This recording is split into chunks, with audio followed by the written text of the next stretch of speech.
Eu sou a videira verdadeira, meu pai é o viticultor. Algumas versões agricultor, como está aqui na Ara. Em outras versões está o lavrador. É possível que Jesus estivesse comparando com Israel aqui. Com a nação de Israel. Porque a nação de Israel, ela se tornou uma videira brava. Quando a gente lê Jeremias capítulo 2, o verso 21. Jeremias 2, verso de número 21. Olha o que diz a palavra de Deus. Jeremias 2, 21. Ele vai pôr para nós.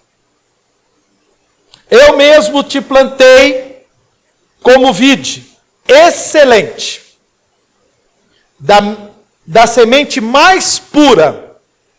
Como, pois, te tornaste para mim uma planta degenerada, como de vide brava? Ele está falando a respeito da nação de Israel.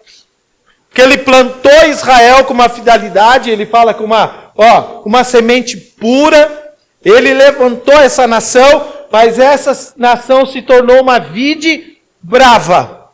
Então, ele fala que Israel era uma vide. E que Israel se degenerou. Que agora ele é a videira verdadeira. Olha só. Ele é a videira verdadeira. Então ele vem trazer para nós que ele está fazendo uma analogia aqui. Ele está fazendo uma figura de linguagem. Semana passada eu fiz a pergunta para vocês. Por que será que ele resolveu se comparar com uma videira? Por que ele não se comparou com outras árvores? Lembra? Eu falei para vocês, semana passada. Eu citei da sequoia, eu citei do cipreste, eu citei outras árvores para você. Por que ele não se comparou com uma outra, um carvalho, né? Uma árvore resistente. Mas ele se comparou com uma videira. A videira para nada presta, irmãos. Ela não presta para o mobiliário. E ela não presta para fazer carvão. Ela não presta para nada. A árvore, o tronco da videira, não serve para nada. Não presta para nada. Não presta para mobiliário e não presta para carvão. Por que ele vai se comparar com uma videira? Interessante. Parece que Jesus está se comparando. O profeta já tinha dito, né? Que ele era o mais desprezado de todos os homens. Olhando nós para ele, nenhuma beleza havíamos para que o desejássemos. Homem de dores, homem de trabalho. Uma árvore desprezível. E ele se compara com essa árvore aqui. Ele faz uma comparação com esse tipo de árvore. Uma trepadeira, irmãos. E outra coisa, uma árvore que quando vai crescer, ela necessita de suporte. Para ela poder ficar de pé, o suporte só é tirado. O suporte que dá sustentação, a madeira que dá sustentação para ela crescer, ela vai ser tirada depois que ela fica firme. Até para crescer, ele precisa de uma sustentação. Olha que coisa. Por que ele se compara com essa árvore aqui? Por que ele faz essa comparação aqui, irmãos? Interessante. Só existe, irmãos. Não existe vinicultura. Não existe plantação, irmãos, de videira, se não tiver um viticultor. Se não tiver alguém que cuide da videira, não tem fruto, não tem vinho. Eu acho interessante. Se não houver o viticultor, e o viticultor é muito importante para uma videira. O viticultor é a pessoa mais importante aqui desse texto. Porque é ele que trabalha a terra. É ele que trabalha tudo, para que o tronco ele possa ter a seiva para poder alimentar os ramos, para que os ramos deem frutos. Se não tiver o viticultor, se não tiver esse homem, se não tiver esse personagem, esse profissional numa videira, não tem as uvas e não tem vinho. Por isso que quem é o viticultor aqui é o pai. O pai é que está trabalhando atrás de tudo isso daqui. Só estamos aqui hoje porque o pai está trabalhando, irmão. Só estamos aqui hoje porque o pai desejou que nós estivéssemos aqui. Só estamos em pé por causa do pai. Só estamos em pé por causa do viticultor, que é o nosso Deus. E ele está aqui hoje, irmãos. Tudo é por causa dele. Tudo é por causa de Deus. É por isso que nós estamos aqui e nós glorificamos a Ele, nós exaltamos a Ele, bendizemos o nome dEle, nós tributamos a Ele o nosso culto de louvor, de adoração, a nossa vida ao Pai. Porque tudo depende do Pai. Tudo depende do Pai.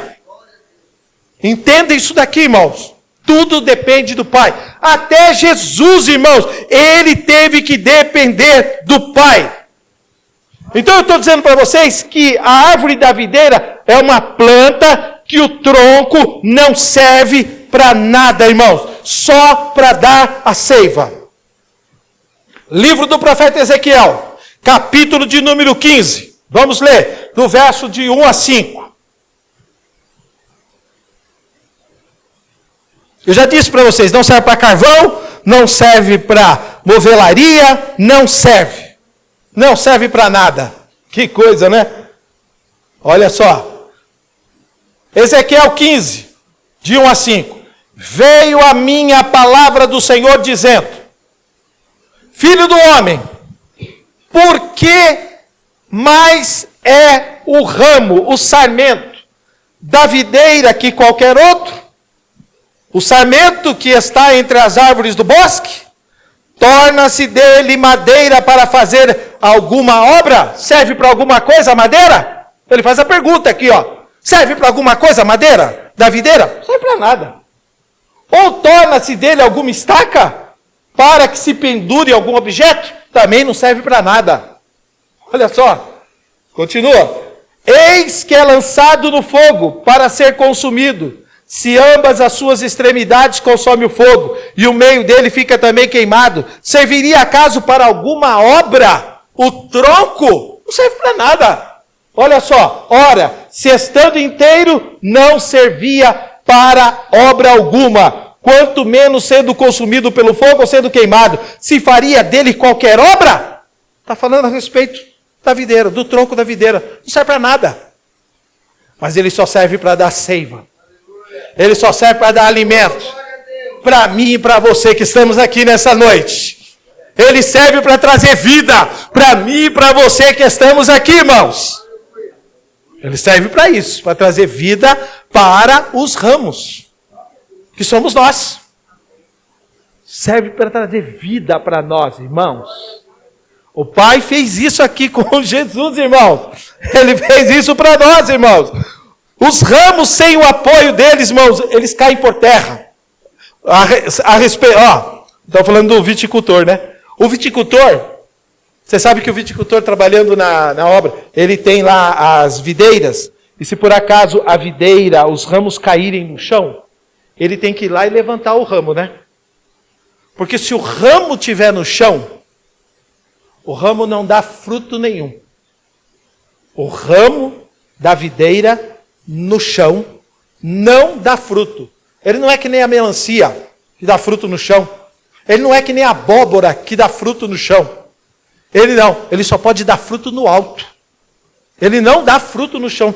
Se ele cair embaixo, aí o viticultor, ele vem e levanta. Olha só. E ele vai prender naqueles varais. Eu vou mostrar umas fotos para vocês hoje aqui, para vocês verem as fotos, para vocês olharem, para vocês observarem, irmãos. Interessante. Não é que nem um pomar de uva, de laranja, né, que você planta lá e a árvore vai dando lá e ele vai ficando, fixando. Não, a uva precisa do viticultor. O viticultor tem que cortar, tem que adubar, tem que podar. Ela exige cuidado, irmãos. A videira é uma planta que não cresce sem o trabalho do viticultor. Jesus, presta atenção, nunca fez nada sem o Pai. Quer ver? João 5, 19 e depois o verso de número 30. João 5, 19 e depois o verso de número 30. Jesus nunca fez nada sem o Pai. Olha só o que diz o verso 19. Então lhes falou Jesus: em verdade vos digo, que o Filho nada pode fazer de si mesmo, senão somente aquilo que vir o Pai, porque tudo que este fizer, o Filho também semelhantemente o faz. Ele só fez aquilo que o Pai fez, aquilo que o Pai direcionou ele. Olha o verso 30 agora. Eu nada posso fazer de mim mesmo, na forma por que ouço, julgo. O meu juízo é justo, porque não procuro a minha própria vontade, e sim a daquele que me enviou. Jesus nunca fez nada fora da vontade do Pai. Tudo que o Pai determinou para ele, ele fez. Ele não deu só passo, ele não orou por ninguém, ele não curou ninguém.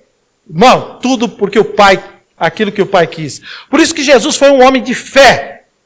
Foi um homem que acreditou na palavra de Deus. Por isso que está escrito lá em Hebreus capítulo 12, o verso 2. A gente olha para Jesus, autor e consumador da nossa... Jesus teve que ter fé. O homem chamado Jesus foi um homem que viveu totalmente por fé. Fé na dependência da palavra de Deus. Por isso que a Bíblia diz que ele é o autor e o consumador da nossa fé. Jesus, ele foi um homem de fé, que ele viveu com fé. Fé em quê, pastor? Na palavra de Deus. Ele não fazia nada sem que o Pai determinasse. Ele não fez nada. A vontade dele não prevaleceu sobre a vontade do Pai. O Pai queria que ele fosse para lá, ele ia para lá. O Pai queria que ele parasse, ele parava. O Pai queria que ele fosse para tal cidade, ele ia para tal cidade. E sempre fez a vontade do Pai. Olha só, do viticultor. É o Pai que está fazendo todas as coisas. E ele diz isso. E Jesus é esse homem para nós. Eu acho interessante. A videira, ela é 100% dependente do viticultor. Quem é o viticultor? O Pai. Deus. A videira, ela é 100% dependente do viticultor. Porque se o viticultor não trabalhar a terra, se o viticultor não podar, se o viticultor não trabalhar, adubar, se ele não jogar fora, se ele não trabalhar para os insetos, para as pragas virem e acabar com ela, está perdido. A videira, ela vai secar. Então depende totalmente do Pai. Eu não sei se você hoje aqui é totalmente dependente do Pai. Eu e você precisamos ser dependente do Pai. Eu e você precisamos acreditar, levantar todo santo dia da nossa vida e falarmos com o Pai. Pai, se o Senhor não for com a gente hoje, nós estamos perdidos. Se o Senhor não abençoar no trânsito, se o Senhor não abençoar no meu trabalho, se o Senhor não me ajudar a fazer tal coisa, quando eu vou no médico, quando eu vou fazer meus afazeres, quando eu vou no mercado, vai na minha frente, segura a minha mulher, em especial. A gente faz essa oração, eu não sei se vocês fazem, eu faço. Quando eu vou no mercado, Jesus, vai segurando aí, Jesus. Entendeu? Depende do Pai. Pai, eu vou gastar o que não tem. Segura aí, Pai. Esse povo. Gente, totalmente dependente do Pai. A videira era assim. O verso de número 2. Vamos lá. Toda vara em mim que não dá fruto, atira. E limpa toda aquela que dá fruto, para que dê mais fruto. Olha só. Presta atenção. Eu quero que você preste atenção aqui nesse texto agora. Vamos colocar a foto lá pra gente? Coloca a fotinho ali. Ó. Vou botar a foto aqui.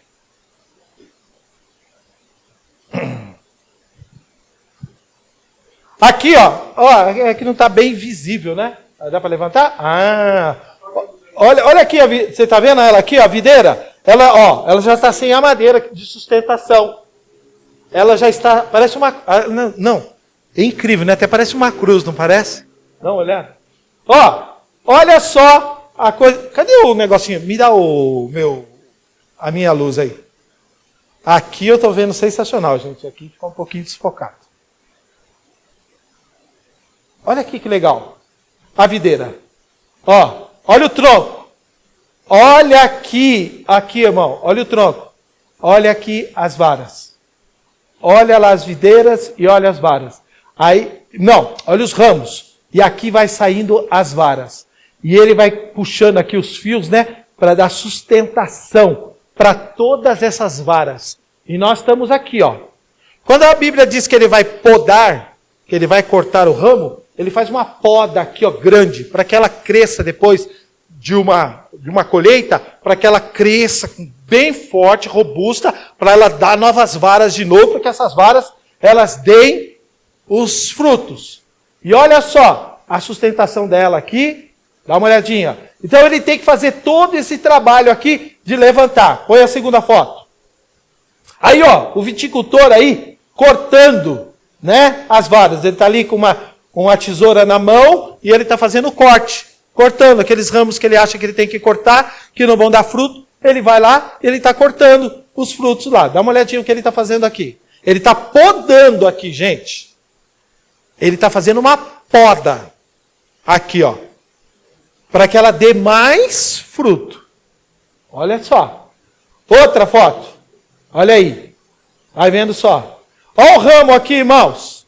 O ramo está aqui, vocês estão percebendo? O ramo continua. Ele está fazendo uma poda nas varas. O ramo continua. Está aqui o ramo. Ele está fazendo uma poda nas varas, que elas são presas nos varais. Ele está fazendo isso daqui. Outra.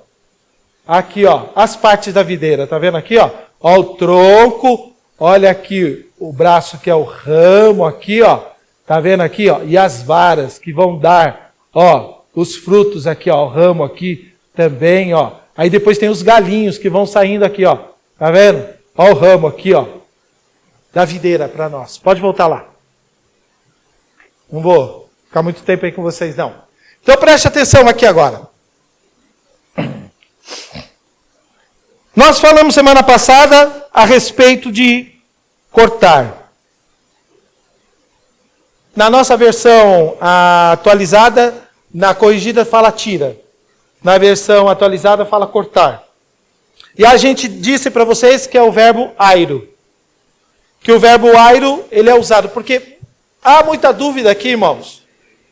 Por que na Bíblia está escrito tirar e na Bíblia está escrito cortar? O verbo airo, em a maioria das versões bíblicas, quase que na sua totalidade, está escrito cortar ou está escrito tirar. Mas o verbo airo, a maioria das vezes que ele é traduzido na Bíblia, é para levantar. Olha só aqui em João 1,29, que ele está escrito tirar. Ele está escrito aqui cortar, e ele está escrito lá em João 1,29, tirar. Eis o Cordeiro de Deus que tira o pecado do mundo. Mas a maioria dos textos bíblicos, ele está levantar. Ele levanta. Não é que ele corta e ele joga fora. Lembra? Semana passada eu comentando isso com vocês. Que ele levanta esse galho. Ele não joga fora, ele trabalha. Porque a pessoa que está nele, irmãos, é impossível a pessoa que está ligada em Cristo, irmãos. É impossível um ramo que está ligado no Senhor não frutificar, irmãos. Não frutificar. João 8,59. Dá uma olhada nesse texto. O verbo airo também está aqui, Olha só, para você ver como o verbo ele é traduzido em outras passagens da Bíblia. João 8,59.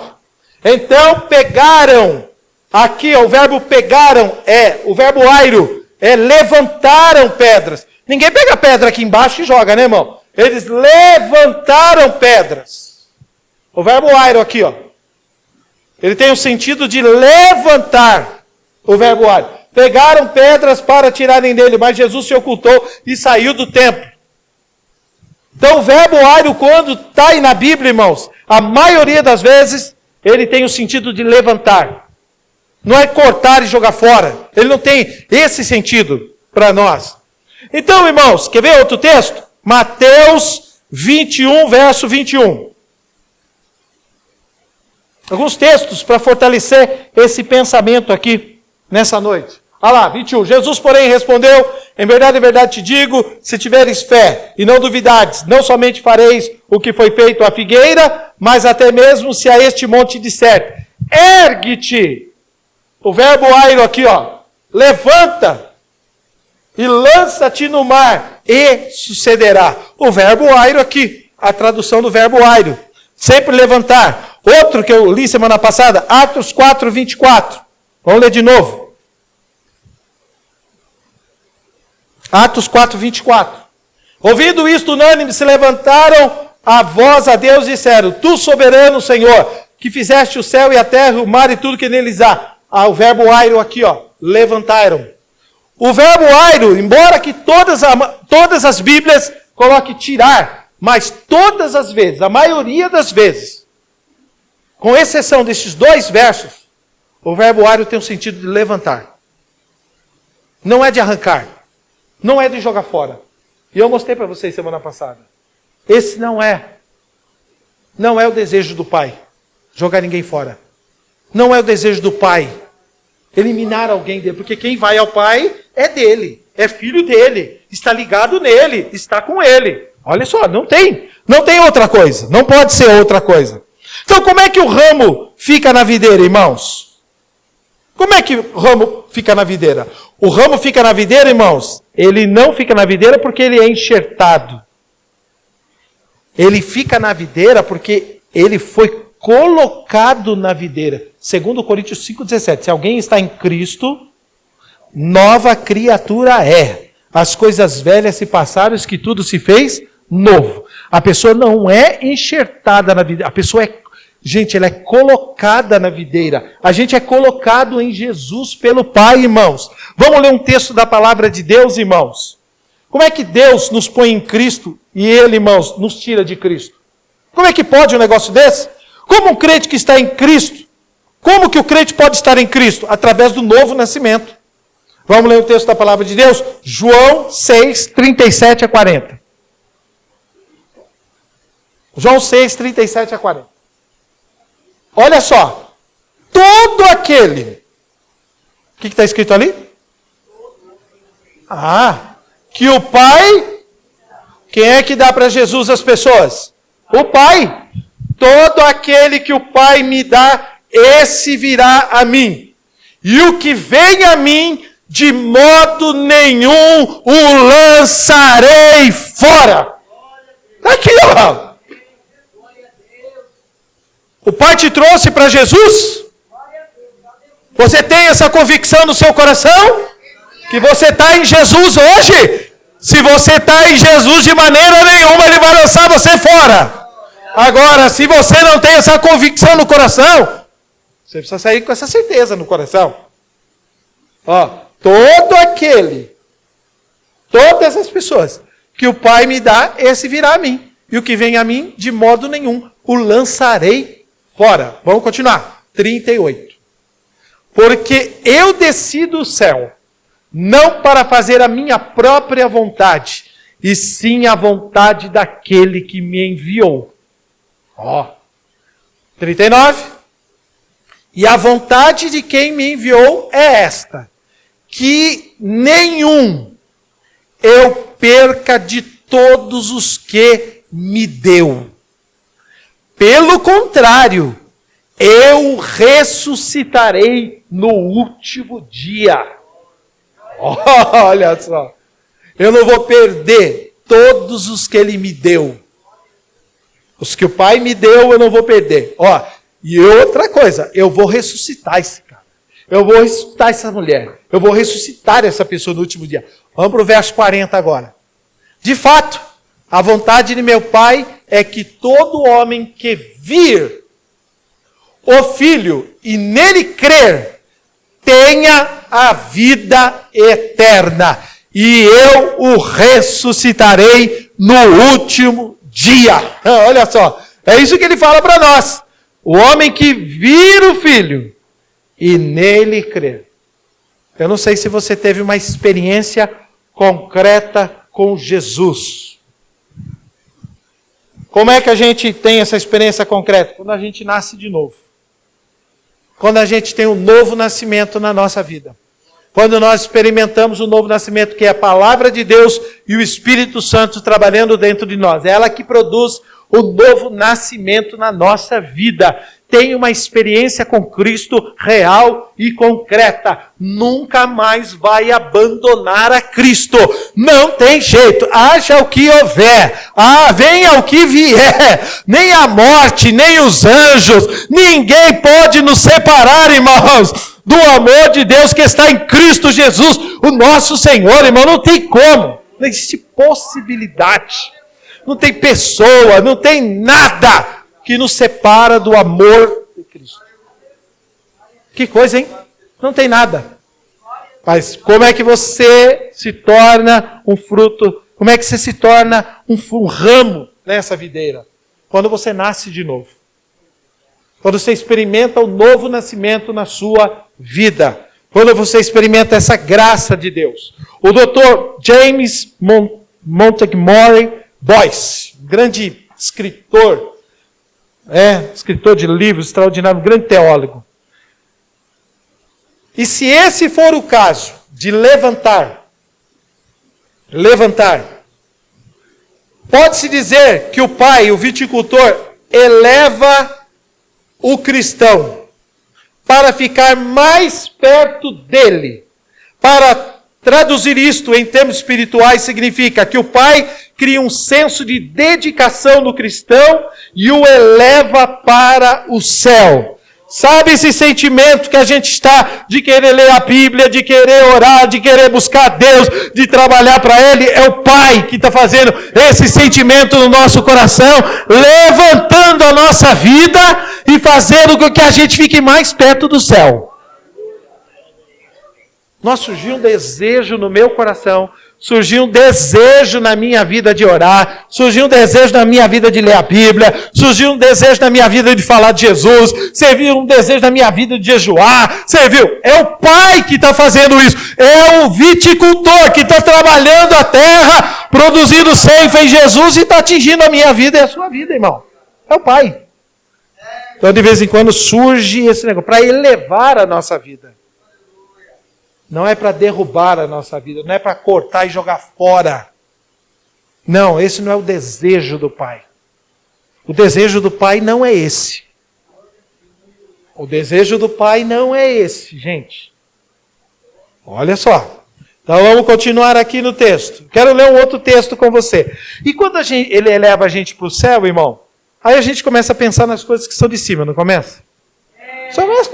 Só pensa nas coisas do céu. Só sabe falar de Jesus, só sabe falar de igreja, só sabe falar de bênção, só sabe falar de vitória. Não, o negócio está ruim hoje, mas amanhã vai estar melhor. Deus está comigo, Deus vai me ajudar. A gente não se abate, começa a pensar nas coisas do céu. Aí parece que a gente fica louco, né? Parece que a gente fica meio doido. Vamos ver? Colossenses, ele fala isso para nós. Colossenses, capítulo de número 3, os versos de 1 a 4. Olha só. Isso acontece na minha vida, acontece na sua vida. Portanto, se fostes ressuscitados juntamente com Cristo. Quando que nós somos ressuscitados com Cristo? No batismo. Nós somos sepultados no batismo das águas e nós levantamos. Quando nós levantamos é um símbolo daquilo que nós ressuscitamos com Cristo. Por uma nova vida. Buscai as coisas lá do alto. Está vendo? Nós não somos rasteiros. Nós não ficamos aqui, irmão, rastejando. Nós não somos uma planta, nós não somos um fruto que a gente fica rastejando, não. A gente começa agora a buscar as coisas que são do alto. A mentalidade muda dessa pessoa. Buscai as coisas que são lá do alto, onde Cristo vive, assentado à direita de Deus. Verso 2. Pensai nas coisas lá do alto, e não nas que são aqui da terra. A mentalidade da pessoa muda. A gente vive, nós trabalhamos, nós fazemos projetos, nós estudamos, mas o nosso alvo é Cristo, irmão. A nossa vida, a gente está pensando no céu, a gente está pensando numa terra prometida, a gente está pensando numa bênção, a gente está pensando numa cura, a gente está pensando num milagre, a gente está pensando como é que a obra de Deus vai crescer, a gente está pensando em Deus fazer coisa extraordinária, mas a gente continua vivendo normalmente, casando, namorando, trabalhando, edificando, né? A gente vive a vida, passeando, mas nós estamos pensando nas coisas lá de cima. Nós estamos pensando nas coisas lá de cima, irmão. Quem está com Cristo, a mente dele, não está, irmão, arraizado. A nossa raiz, irmão, a gente não está mais arraizado nas coisas aqui da terra. Se Deus deu, glória a Deus. Se Deus não deu, louvado seja o nome do Senhor. Se eu tenho, glória a Deus. Se eu não tenho, louvado seja. Eu gostaria, mas Senhor, oh, meu Deus, meu pensamento está lá em cima. Pensar nas coisas lá do alto. Não nas que são aqui da terra. Olha o verso 3. Porque morrestes, e a vossa vida está oculta juntamente com Cristo em Deus. Nós morremos lá no batismo das águas, lá na cruz do Calvário, nós morremos com Cristo, irmãos. Lá na cruz do Calvário. E a vossa vida está oculta juntamente com Cristo em Deus. Verso 4. Quando Cristo, que é a nossa vida, se manifestar, então vós também sereis manifestados com Ele em glória. Haverá uma transformação, haverá uma nova vida, a gente vai ser transformado, esse corpo vai ser transformado, os que morreram vão ressuscitar e vão viver com Ele novamente. Mas olha, o Pai eleva a gente, irmão. Para quê? Para a gente pensar nas coisas lá de cima. Para a gente pensar nas coisas que são do alto. É isso que o Pai está fazendo hoje. Se o crente está em Cristo, irmãos, ele não pode ser tirado. Mas ele pode ser podado. Se o crente está em Cristo, ele não pode ser tirado. Mas ele pode ser podado. Porque existem coisas, irmãos, que às vezes impedem a frutificação na nossa vida. O texto vai falar, tem 3 expressões no texto bíblico. Diz que a gente dá fruto, a gente dá mais fruto e a gente vai dar muito fruto. São 3 expressões que estão aí nesse texto da palavra de Deus para nós. O que pode acontecer na minha vida e na sua vida é a gente dar fruto, a gente dar mais fruto e a gente dar muito fruto. Eu não vou trabalhar com isso aqui hoje. No dia da ceia eu vou trabalhar isso daqui com vocês. Vou começar a trabalhar a respeito de fruto com vocês. Então, ele diz que a gente dá fruto, ele poda a gente para que a gente dê mais fruto, e tem uma fase da vida que a gente dá muito fruto. Olha só, o texto vai dizer isso para nós. Irmão, o pai, então, ele está trabalhando na vinha. Tá? E ele está trabalhando, e vai chegar um dado momento que ele vai podar a gente. Sabe o que ele vai fazer? Ele vai tirar os nossos maus hábitos. Ele vai tirar os nossos maus hábitos. Você pode ver que nós somos condicionados, somos homens e mulheres, a termos maus hábitos. É isso que o Pai vai cortar da nossa... Algumas coisas que o Pai pode cortar, mas eu quero trabalhar essa questão aqui hoje dos maus hábitos na nossa vida. O Pai, sabe o que o Pai vai fazer? Vai arrancar amigos da nossa vida. Amigos que faz com que a gente não frutifique. Que faz com que a gente só vá para baixo. Amigos que só paralisam a gente. Amigos que não geram nada em nós.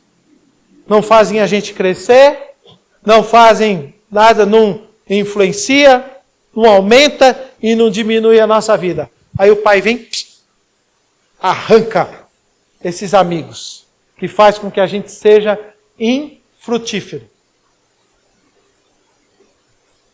Vou contar uma boa para vocês aqui. Até uma coisa muito simples. Parece uma coisa muito simples, né? Havia um pastorzão, muito antigo. Os pastores antigos, né, eles tinham um hábito muito... Cada um tinha as suas manias. Ele tinha um bigode. Um bigodão enorme. Meu, a vaidade daquele homem bendito era aquele bigode, Marlene. Ele trabalhava aquele bigode, ele cortava direitinho. A vaidade do pastor Sérgio era aquele bigode. Um dia o pai chegou para ele e falou o seguinte: arranca esse negócio aí.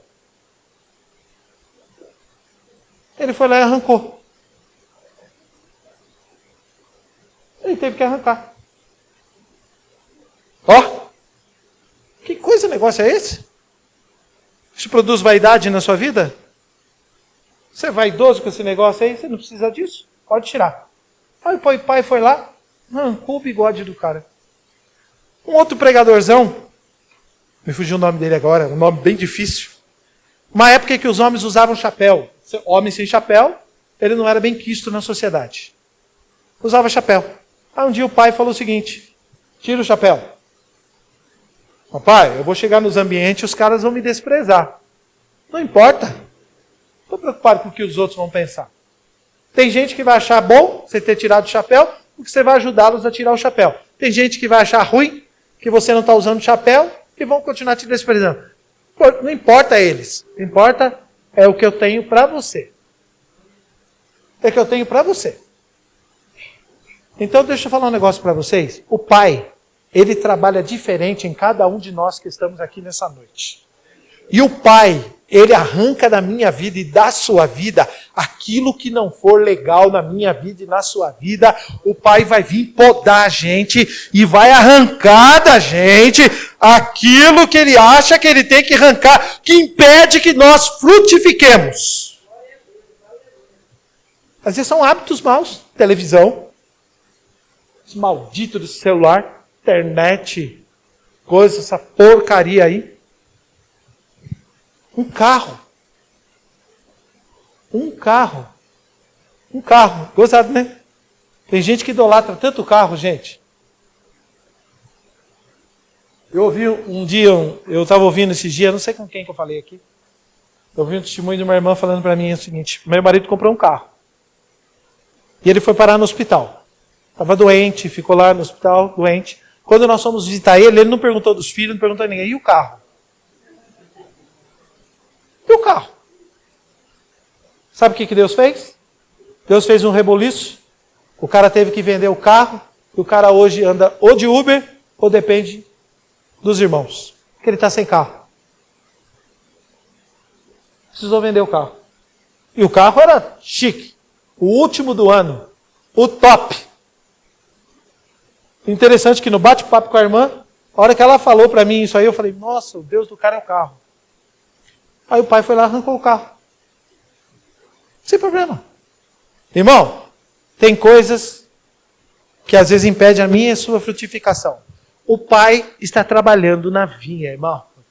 O pai está trabalhando na vinha. Ele vai trabalhando na minha vida e ele vai trabalhando na sua vida. E ele trabalha do jeito que ele quer, da maneira que ele quer. Ele poda, irmãos. Ele poda. E poda dói, viu, irmãos?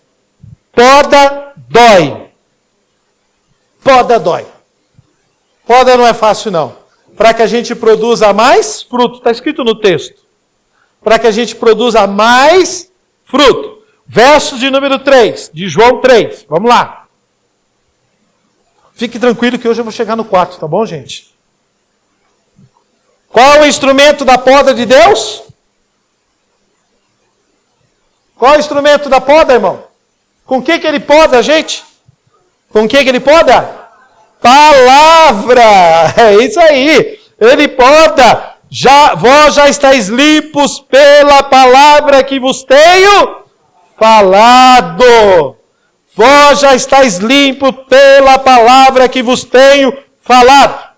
Olha só, nesse contexto aqui que a gente está lendo, a palavra de Deus, quem que é a videira? Jesus. E o pai é o que aqui? O viticultor, o agricultor, o lavrador. E o Espírito Santo? Quem é aqui, irmão? É o que usa a palavra.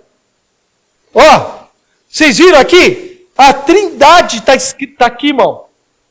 O Pai é o viticultor. Jesus é a videira. E o Espírito Santo é que usa a palavra para limpar a gente. É o Espírito Santo que está fazendo isso daqui. E os crentes nessa história aqui? São os ramos.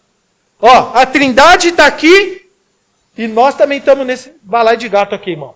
E ele está trabalhando na minha vida. Vamos ler? 2 Timóteo capítulo 3, verso 16. Espírito Santo usando a palavra. Toda a Escritura, a palavra, ela é inspirada por Deus e útil para o ensino, para a repreensão, para a correção e para a educação na justiça. É por isso que a palavra de Deus, ela tem que ser lida, ela tem que ser estudada, ela tem que ser falada, ela tem que ser comida, ela tem que ser, irmãos, todo santo dia na nossa vida, porque ela é o instrumento que o Espírito Santo usa para fazer tudo isso daqui, irmão, para nos ensinar, para nos repreender, para nos corrigir e para produzir em nós educação, em justiça. A palavra de Deus, quem faz isso? O Espírito Santo. Primeira epístola de Pedro, segunda epístola de Pedro, capítulo de número 1, os versos 19 a 21. Segunda epístola de Pedro, capítulo 1, versos 19 a 21. Temos assim tanto mais confirmada a palavra profética, e fazeis bem em atendê-la, como uma candeia que brilha em lugar tenebroso, até que o dia clareie e a estrela da alva nasça em nosso coração. Olha, a palavra de Deus tem esse poder sobre nós. Ela brilha num lugar tenebroso, até que o dia clareie e a estrela da alva nasça em nosso coração. Deixa eu falar um negocinho, o que a palavra de Deus faz em nós.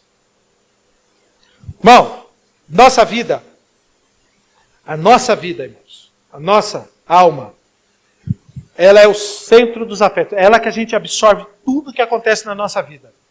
De vez em quando a nossa alma está tão carregada de tantos problemas, de tantas dificuldades, que a gente começa a manifestar coisas na nossa vida, na nossa carne, fruto de tanta carga que a gente tem na nossa alma. Por exemplo, a gente era criancinha, o pai batia na gente, aquilo já ficou na alma. A gente apanhou pra caramba, ficamos com um trauma desgraçado. Está lá na alma, está lá na alma. A gente foi para a escola, chegamos lá na sala de aula, o professor um dia chamou a gente de burro. E a gente não tinha como se defender. Aquilo ficou na alma. Ficou lá dentro, guardado, lá dentro. Puxa vida. Aí daqui a pouco chegamos na puberdade, aí vem espinha, a gente se acha feio, a gente se acha horrível, né? Aí acontece às vezes um abuso, está lá dentro da alma. E a alma vai enchendo, irmão, essa carga emocional violenta. Carga emocional violenta. Aí a gente começa a namorar, começa a se relacionar com pessoas, e a gente namora um aqui, não dá certo, namora outro lado, não dá certo, e vai rompendo esses laços, vai rompendo, e a nossa alma vai ficando machucada de relacionamentos. Então, até que o dia que a gente casa, às vezes não dá certo, às vezes rompe, e a alma machucada, e a alma vai sendo aflita. Aí não consegue, irmãos, estudar, não consegue fazer a faculdade, não tem o salário que deseja, mora num lugar que não gostaria de morar, e a alma com essa carga emocional violenta. Chega um dia que você explode. Chega um dia que você explode. Quem é que vai sofrer? O marido, às vezes você é casado, o marido vai sofrer, porque a tua alma está cheia de um monte de coisas. A tua vida, a sua alma está carregada de tantos traumas na vida aí, e a nossa vida vai sofrer. A mulher vai sofrer, o marido vai sofrer, a esposa, né, vai sofrer. Ou, às vezes o patrão vai sofrer com a sua grosseria, o seu amigo de trabalho vai sofrer, o professor vai sofrer, o seu vizinho vai sofrer. Às vezes quando a gente tem reações que a gente nem imaginava que a gente tem, uma alma carregada. Mas sabe quem é que arranca tudo isso de nós, irmãos? A palavra de Deus. Ela tem o poder de pegar todos esses traumas e colocar nela, dentro, é como se fosse uma caixa. A palavra de Deus, o Espírito Santo vem e ele pega. Nossa, pega essa dor que você está sentindo e joga aqui dentro da palavra. Ele pega, irmãos, toda aquela, puxa vida, você foi xingado, pega esse xingamento e joga aqui dentro dessa caixa. Aí ele pega um monte de coisas que está aqui, ó. Puxa, você está triste por causa disso aqui. E ele joga dentro dessa caixa, que é a palavra de Deus. Sabe o que acontece? Você vai ficando leve. Leve, livre e solto. Você anda de cabeça erguida. Você anda feliz. Você anda, gente, cara, você não tem nada que tira você agora. O teu marido não tira a tua paz. A mulher não tira a tua paz. A falta de dinheiro não tira a tua paz. O acidente não tira a tua paz. A doença não tira a tua paz. Não, você vive. Você vive. Porque a palavra de Deus tem esse poder. Olha, como uma candeia que brilha em lugar tenebroso, até que o dia clareie e a estrela da alva nasça em vosso coração. Vamos para o verso 20. Sabendo primeiramente isto, que nenhuma profecia da Escritura provém de particular elucidação. Ninguém de particular, nenhum homem que escreveu a palavra de Deus falou de sua própria vontade. Ninguém. Nós vamos ao verso 21. Porque nunca jamais qualquer profecia foi dada por vontade humana. Entretanto, os homens santos falaram da parte de Deus movidos pelo Espírito Santo. Então é o Espírito Santo que usa essa palavra para falar comigo e com você, para podar a gente. É o Espírito Santo que manda a palavra em nós, na nossa vida, na vida da gente, irmãos. A palavra que é falada é usada para corrigir a gente. E quem vai fazer isso é o Espírito Santo. Você lê a Bíblia, leia a palavra de Deus. E o Espírito Santo vai trabalhar no seu coração. O Espírito Santo vai trabalhar na sua vida. O Espírito Santo vai fazer algo extraordinário. Eu já contei uma historinha para vocês aqui. Lembra de uma mulher que veio para a igreja, ela aceitou Jesus e ela começou a frequentar a igreja. E ela frequentando a igreja, o pastorzão daqui de cima olhando e olhava para a cara dela, meu, essa mulher todo culto, essa mulher está com a cara fechada. Uma cara de emburrada. Essa mulher está sempre assim. Um dia o pastor chegou para ela e foi conversar com ela. Por que a senhora está sempre com essa cara fechada, essa cara emburrada, essa cara triste no culto? Aí ela falou, pastor, frequento a igreja, mas eu não sinto que sou perdoada. Mas por que a senhora não sente que sou perdoada? Fiz 5 abortos. Eu quis fazer 5 abortos. Então você imagina, eu não sinto que sou perdoada. O senhor pode pregar sobre perdão, o senhor pode, já ouvi tanto sermão sobre perdão, mas eu não sinto que eu sou perdoada. Eu sinto que eu sou pecadora. Então eu tenho uma tristeza na minha alma. Aí o pastorzão, o que fazer agora? Aí ele mandou ela ler João, capítulo de número 21. Olha lá, recomendo que a senhora leia a Bíblia. Lê João, o Evangelho de João. Tem 21 capítulos. É uma dose diária. Leia um capítulo por dia. Aí assim ela fez. Passaram-se uma semana, ele olhou para a cara dela, ela já estava sorrindo no culto. Daqui uns dias, Robson, ele está olhando para ela, uma lágrima desceu no culto. Caramba, está acontecendo alguma coisa. Aí outro dia, ela já estava sentando mais para frente, na igreja. Daqui a pouco ela já estava sentando com as irmãs. Aí daqui a pouco ela está cantando com as irmãs. Ai, caramba, o que aconteceu? Foi falar com ela. E aí? A senhora está lendo João, que eu indiquei para a senhora? Que João, pastor? Eu já estou na primeira carta aos Coríntios, eu estou lá na frente. Mas o que aconteceu com aquele sentimento? Que a senhora não tinha sentimento de... que a senhora não sentia que a senhora era perdoada? Eu não sei o que aconteceu. Eu estou lendo a Bíblia e o Espírito Santo veio, arrancou de dentro do meu coração esse sentimento que eu não sou perdoada, e hoje eu me sinto perdoada, eu me sinto feliz, eu me sinto leve e solta, eu me sinto assim hoje, totalmente em paz na minha alma. É o Espírito Santo e a palavra de Deus que faz isso, irmão. Então, Ele é que poda a minha vida e a sua vida. Não é pastor que poda você. Não é irmã que poda você. Não é o dirigente que poda você.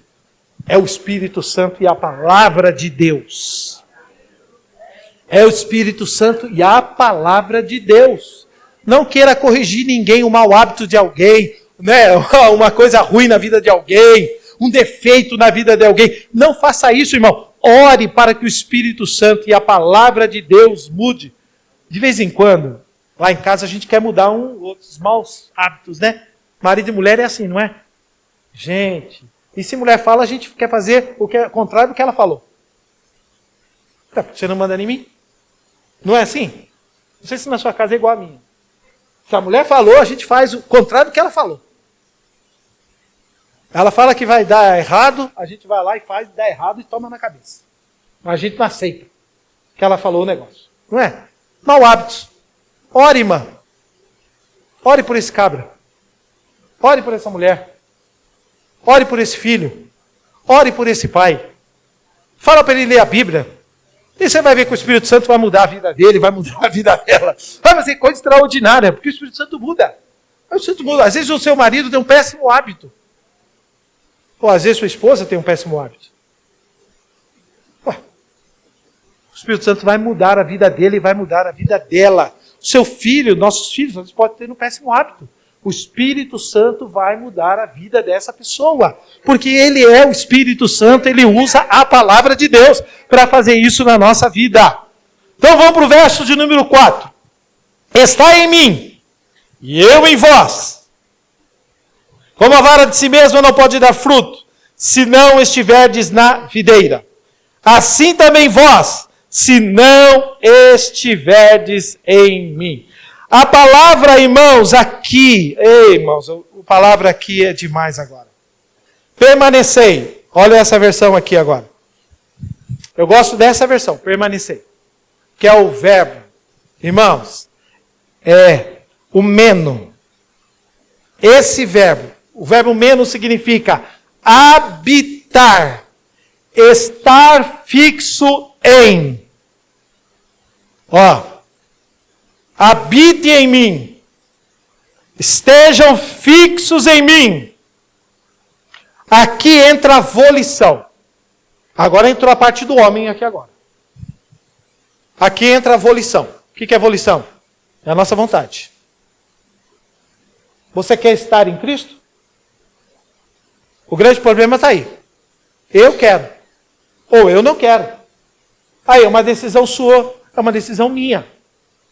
Você quer estar em Cristo? Você quer habitar em Cristo? Você quer estar nele?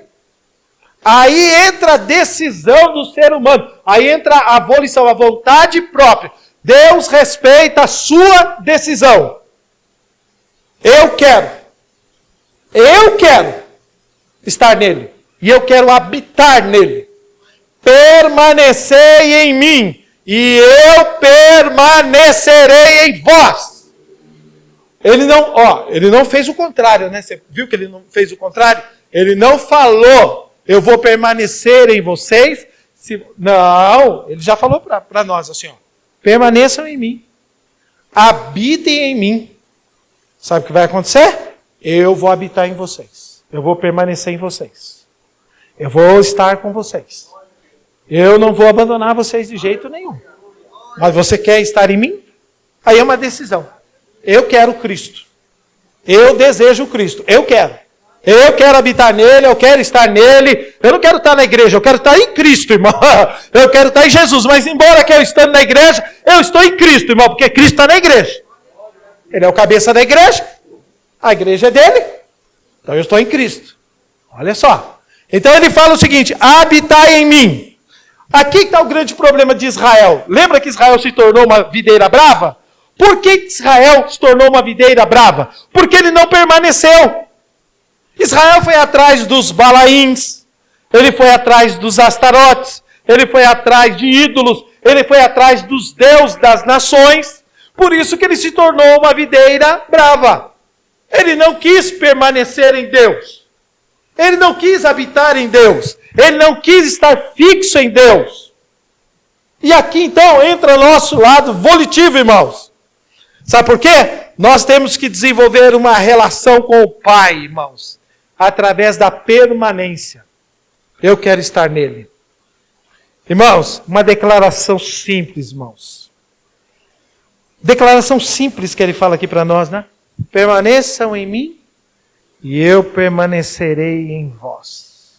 Olha só. Alguns falam, irmãos, que ele está fazendo aqui uma declaração muito simples aqui, ó. Quando ele diz essa frase. Permanecei em mim e eu permanecerei em vós.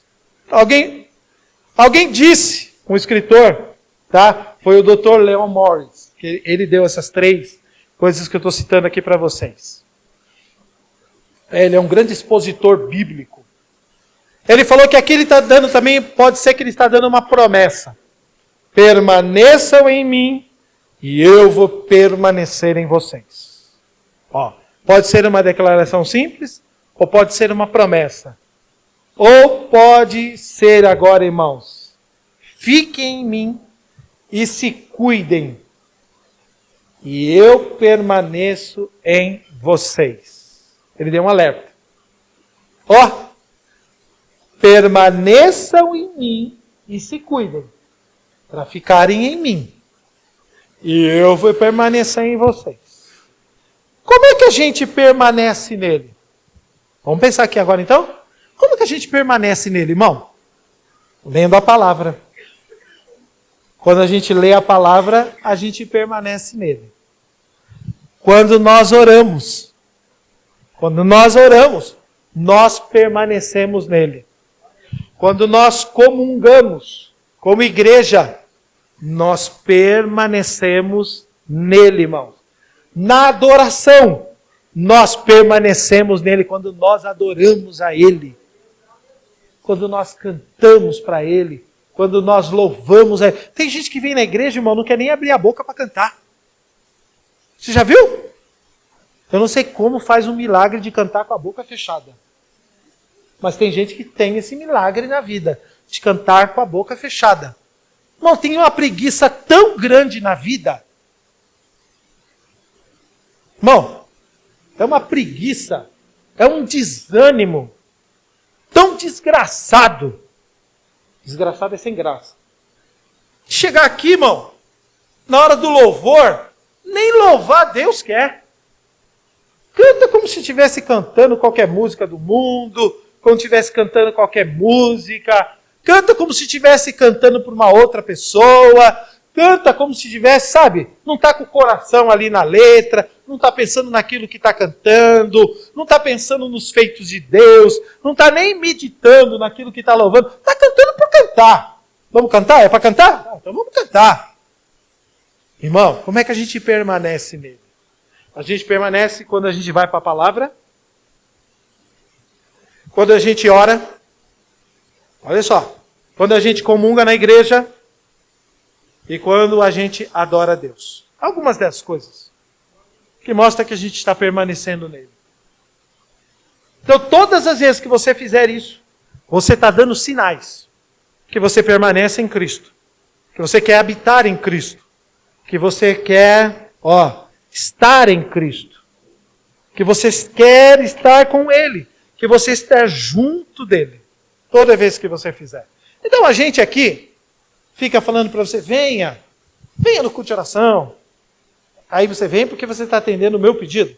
Não, venha no culto de oração. Não, porque o pastor vai pegar no meu pé. Não tem nada disso, irmão. A sua atitude de vir na oração segunda-feira, a sua atitude de vir estudar a palavra de Deus, a sua atitude de ler a Bíblia diariamente, a sua atitude de vir aqui à igreja, é uma atitude de permanência em Jesus. Permanência na videira. Você está mostrando para o Pai que você está ligado na videira, que você decidiu, eu vou ficar ligado nele, eu vou ficar preso a ele, eu quero estar nele, eu quero habitar nele, eu quero estar junto dele. Aonde ele está? Ele está aqui? É ali que eu vou estar. Então, são atitudes que a gente faz, que nós demonstramos que nós queremos permanecer em Jesus. Eu acho interessante. Deus então vai arrancar de nós o que Ele quiser e Ele trabalha de formas diferentes. Como eu sei que eu estou em Cristo e Cristo está em nós? Como eu sei, irmãos, que eu estou em Cristo e que Cristo está em nós? Como eu sei disso? Como é que eu sei que eu estou em Cristo e Cristo está em mim? Gente, todas as vezes que eu minto, eu fico acabado. Todas as vezes que eu erro, eu vou para as unhas. Todas as vezes que eu falo algo, que eu penso algo que eu não devia pensar, eu fico um homem acabado. Eu me conheço. Eu sei. Cristo, eu sou de Cristo e Cristo está dentro de mim. Todas as vezes que eu erro, tem o peso do erro na minha vida. Caramba, eu não devia ter falado isso. Não devia ter tido essa atitude. Não devia ter pensado isso. Caramba. Todas as vezes que eu tenho esse sentimento, eu sei que eu estou em Cristo e Cristo está em mim. Toda vez que eu tenho um sentimento, uma vontade de começar o ano lendo a Bíblia mais, estudando mais, aí me vem um sentimento. Eu estou em Cristo e Cristo está em mim. Toda vez que vamos fazer tal coisa, os caras chamaram, a gente tem uma inauguração agora em Lagoa da Prata, 500 quilômetros mais ou menos daqui. Semana que vem, vou inaugurar uma igreja. O cara falou para mim na hora, tô lá. Mó vontade de estar lá, mó desejo de ir lá abrir a igreja, mó desejo de ir lá. Eu vou no sábado e volto no domingo. Rapidinho, bate e volta. Vai e volta. Mas mó vontade de ir lá abrir a igreja, de estar com os irmãos, estar junto com os irmãos, estar congregando com os irmãos. Aí, sabe o que eu sinto? Que eu estou em Cristo e Cristo está em mim. Poxa vida, alguém vem falar mal do irmão para mim, cara, eu fico agoniado olhando para a cara do cara. Eu falei, corrijo ou não corrijo, sou grosso ou não sou grosso, cala a boca do irmão, não cala a boca do irmão. Ele está falando mal do irmão para mim, caramba, e é meu irmão. Como é que ele pode estar falando alguém da minha família? E quando fala alguém da nossa família, a gente fica doido, não fica? Não fica? Você não fica doido? Quando minha mulher fala dos meus familiares, eu fico tiririca. Quando eu falo dos familiares dela, ela também fica tiririca. Não fica? Agora, não fala mal do irmão aqui da igreja para mim, não, irmão. Porque eu também fico tiririca. Aí sabe o que eu sinto isso na hora? Que eu estou em Cristo e que Cristo está em mim. Que eu estou em Cristo e Cristo está em mim. Cara, quando eu tenho atitudes de louvor, de adoração, de Bíblia, na igreja, na obra de Deus, aí que eu sinto que eu estou em Cristo e Cristo está em mim. Quando Ele abre uma porta extraordinária, aí eu sinto que estou em Cristo e Cristo. Eu pensei no negócio, irmão. Ontem eu falei o seguinte, ontem eu pensei assim, eu estou em Cristo e Cristo está em mim. No finalzinho da nossa reunião, eu achei muito interessante isso daqui, que aconteceu ontem. O pastor Zão, que pregou ontem, pregou demais ontem, trouxe uma palavra abençoadora para nós. E no final, já no final da nossa reunião, eu dei uma palavra para a gente, no sentido da gente ficar em pé e fazer uma oração pelos nossos filhos, pelas futuras gerações, os nossos filhos, né? Os filhos dos obreiros estão lá, para que Deus sustente eles nos seus caminhos e tal. E quando eu levantei, eu pensei num pastor. Eu falei, eu vou chamar o pastor Jardim para orar. Porque ele tem 3 filhos. Um está na América, né? Os outros estão aqui. E, poxa, os filhos dele já são adultos, ele é avô também. Vou chamar o Jardim para orar. Pelos filhos dos irmãos. Aí eu estou falando, aí eu vi o Elias, o pastor Elias. Elias, vem cá. Vem fazer essa oração. Lembra? Vocês estavam lá ontem? O pastor Elias, quando pegou o microfone, pastor, posso falar um negocinho antes? Meu filho está desviado há 5 anos. Desculpa, obrigado, Marco. 5 anos meu filho estava desviado. Aí foi para a faculdade. E a gente orando. Pai, mãe, você imagina, orando pelo filho. E ele está na faculdade. Deus mandou um missionário para ele. Lá na faculdade, colocou do lado dele, na faculdade. Marlene. Aí virou para ele assim, sem conhecer o menino, sem falar, tem 2 pessoas que estão orando por você. Constantemente, não sei o que raio que é. O menino sentiu a graça de Deus. Sabe o que ele fez? Voltou para Jesus. Aí na hora, falei, caramba, eu podia ter chamado qualquer pastor para orar aqui, né? Porque o rapaz foi justo o Elias, e o Elias deu esse testemunho para nós, para fazer essa oração. Tanto é que a hora que ele foi sentar, eu falei para ele, Elias, cara, tinha que ser você para fazer essa oração, para contar esse testemunho para nós, que Deus é poderoso para fazer, na vida dos nossos filhos. Aí sabe o que eu pensei na hora? Eu estou em Cristo e Cristo está em mim. E Ele está dirigindo até a reunião. Ele está dirigindo os atos. Ele está dirigindo as minhas ações. Ele está dirigindo tudo aquilo que eu penso, tudo aquilo que eu falo, Sérgio. Cristo está em mim e eu estou em Cristo. Quero que você saia daqui nesta noite pensando isso. Eu estou em Cristo e Cristo está em mim. E a vida que eu agora vivo, irmão, eu vivo na fé do Filho de Deus, o qual me amou e a si mesmo se entregou por mim. A vida que a gente vive hoje é a vida de Cristo. Então a gente não faz o que a gente quer, a gente faz o que Cristo quer. Aliás, a gente faz o que o pai, o lavrador quer, né, irmãos? O que o lavrador quer, o que o pai quer, a gente faz hoje, na nossa vida. Então vamos parar aqui. Na ceia eu vou trabalhar só o verso 5 com vocês. Na ceia, eu prometo, não vou demorar tanto, eu vou trabalhar só o verso 5 com vocês. O verso 5 diz assim, olha só. Eu sou a videira, vós as varas. Quem está em mim e eu nele, esse dá muito fruto. Está vendo? Porque lá em cima, ele está escrito no verso 2. Toda aquela que não dá fruto, toda aquela que dá fruto. Olha aqui agora no verso 5. Eu sou a videira, vós as varas. Quem está em mim e eu nele, esse dá muito fruto. Porque sem mim, nada podeis fazer. Eu vou trabalhar esse verso 5 na nossa ceia. Na nossa ceia desse mês. Eu vou trabalhar com vocês esse verso aí. E Deus há de falar conosco através da sua palavra. Vamos ver que fruto é esse aqui. Tem o fruto do Espírito e tem outro. Não tem só o fruto do Espírito na Bíblia não, irmão. Tem outros frutos também. Que Deus quer trabalhar na nossa vida. Amém? Deus abençoe vocês. Deus abençoe a todos que estão aqui hoje. Amém, queridos?